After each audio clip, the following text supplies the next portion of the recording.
Good afternoon, Marcellus, and thank you very much for joining me today to just discuss the recent Community Sport and Recreation Awards ceremony ran by the Alliance.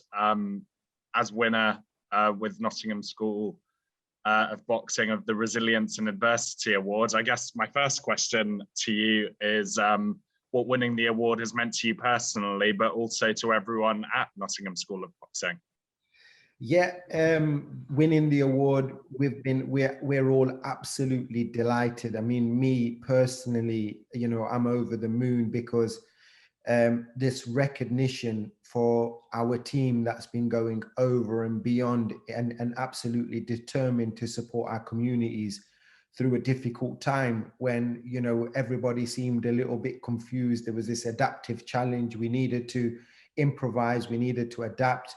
And, credit to our team that they did adapt and improvise and, to really go out and support, vulnerable communities and to really showcase what the power of sport can do is phenomenal. And, it gives them validation for what they've done. And the recognition just means, so much to all of us. We're really, really ecstatic about this and really delighted. So, we're honored and humbled to have won this.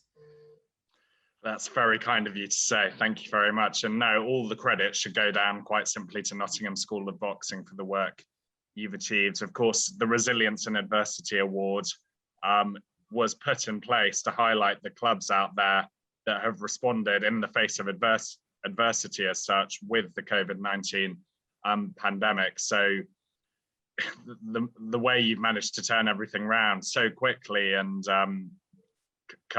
in March last year and start giving the clubs what they want is hugely valuable, I guess.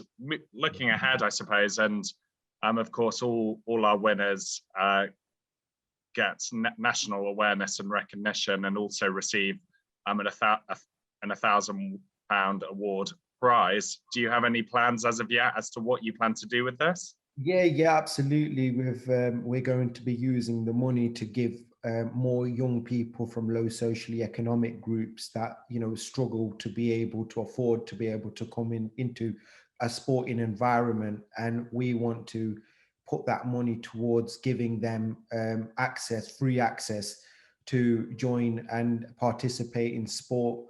And also we'll be using an element of that money to give young people support around mental health issues, therapy, a therapeutic program to be able to reintegrate back into society, back into sport, and to be able to fulfill their full potential. So we think that that's really valuable for us. So we really appreciate that support to enable, young people that wouldn't be able to participate in sport or boxing in predominantly will now be able to do that, and they will be able to get support around mental health issues, anxiety, in reintegration after this pandemic, which is going to be hard for a lot of us to reintegrate back into normality. You're absolutely right, and I think there are obviously a lot of people who are looking forward to the end of the pandemic for obvious reasons, but it's clear that it's going to take some adjusting to, very much so, and you're clearly focusing, it sounds like, on supporting those people with hopefully a more normal life, which is quite daunting for some people in some ways. Absolutely. By working within our communities, listening to our communities, we know people are struggling. We know people are struggling with their mental health, with digital deprivation, which then enables people to be isolated. People are struggling with food poverty. It's a really, really tough time out there. People are losing their jobs. And, we are really showcasing the power of sport alongside personal development and just give people that hope and belief to be able to get through this and support them through that journey. So, we really appreciate the support and awareness that we're getting from winning this award. Brilliant. It's very inspiring, I've got to say. And for any other clubs out there who are looking to undertake the same level of effective and inspiring work that you are, do you have any sort of advice or tips for them for how to go about this? Absolutely. I think you've got to be connected with your community. You've got to be able to listen to your community. You've got to develop meaningful relationships with the people that you work with, and, you know, understand them, because, you know, the power of sport is phenomenal. It will help people with their mental well-being, physical well-being, you know, self-confidence, life skills, social skills. There's so much stuff that you're offering these people and your communities, and what you can do for your communities. So you've got to believe in yourself, you've got to value yourself, and you've got to believe that you can make a change. And, you know, improvising, adapting, innovation, these are the things. And be brave and courageous, because, you know, you can make a difference in people's lives. You know, and I always say to people, you know, you can you just, you know, giving people that little bit of hope, that inspiration, that, you know, opportunity can really transform people's lives around, you know. And it's about, you know, giving people that inspiration and opportunity to reach their full potential. And, you know, you can do that as a community organization, as a grassroots organization. Develop them relationships, value yourself, and in it, you know, believe in yourself, and do it. Absolutely. So you're always very much keeping, for you, of course, you're helping disadvantaged children with your boxing sessions. So it's very much about keeping that end user in mind and looking to see what they want before you deliver it, I suppose. Absolutely. You've got to listen to your community, because at the end of the day, you know, we're living in a, you know, this is an adaptive challenge for us. We don't know what's happening, how it's going to happen, what you have to, the main thing, you know, we know is that you have to listen to what the community wants, your service users want, and listen to the issues that they're going through, and be empathetic, and be able to devise and develop programs, have that creativity, and be courageous enough to believe in yourself, and actually take that element of risk to go out there. Because, you know, you can't really lose from helping people, you know, being a humanitarian organization. And if we use the power of sport alongside personal development, you know, you can absolutely transform people's lives. And we're doing that every day with the partnership that Switch Up and Nottingham School of Boxing have got. And we're seeing people turn their lives around, and we know the model works. So if people can adopt that kind of approach, they can make a huge impact in their communities.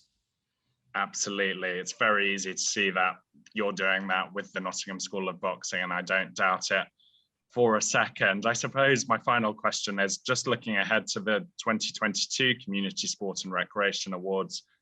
Could you kind of give a bit of an endorsement as to why clubs should submit an entry for any award that we have next year? I think it's really important that clubs take that opportunity to put in application forms, because you got to remember, you know, you guys out there, you know, you're going over and beyond. You're trying to support your communities. Your teams are going over and beyond and doing fantastic work. And to be able to get recognized then gives your teams validation for what they're doing. It gives them more motivation for what they're doing.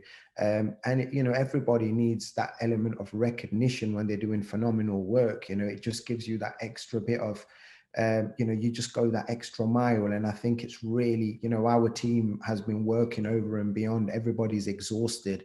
And to have won this award, it feels like everybody's got this second life, you know, lease of life at the perfect time.